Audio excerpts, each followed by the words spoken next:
આજે ગુજરાતની અંદર એક ખુશીની માહોલ છે. ગોપાલભાઈ ઇટાલિયા વિસાવદર ભેસાણમાંથી આમ આદમી પાર્ટીમાંથી એક વિજયનો રથ લઈ ગુજરાતની અંદર પરિવર્તનની એક આશા ઊભી કરી છે.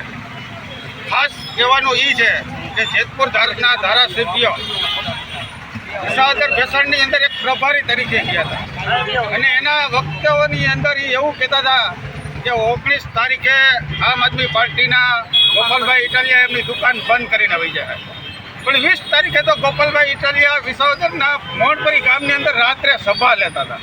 એટલે એ લોકો દુકાન બંધ કરીને વહી આવ્યા. આજે ક્યાંય એમનો ક્યાંય એક ન્યૂઝની અંદર ક્યાંય એને એક અભિપ્રાય આપ્યો નથી બાઇટ આપી.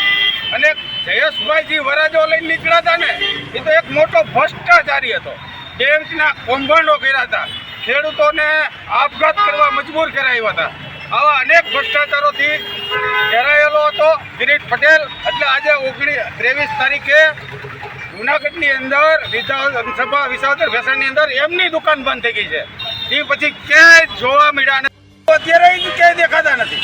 એ સાધુ આવા રાજકારણ કરવા નીકળી ગયા છે. એક ગુંડાને લઈને નીકળેલી આ ભાજપની રાક્ષસી ટોળકી 19 તારીખના મતદાનને આગલી રાત્રે ભયંકર દારૂની હેરાફેરી કરી.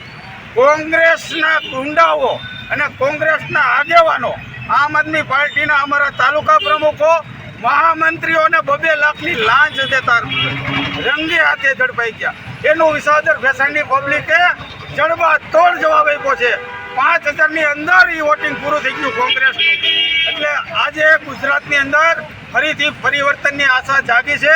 આ ગોપાલભાઈ ઇટાલિયાનો વિજય નથી, આ અનેક નાના માણસોનો, નાના વેપારીઓનો, બેરોજગાર માણસોનો અને ખેડૂતોનો વિજય છે.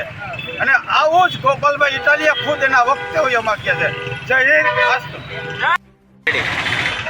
ગોપાલભાઈ ઇટાલિયા 87 વિધાનસભામાંથી જીતેલા છે અને જે લોકોને ઉત્સાહ હતો, ખેડૂતો, મજૂરો, માલધારી વર્ગ, ટોટલીને ઉત્સાહ હતો અને મતદાન બહુ સારું કરેલું હતું. અને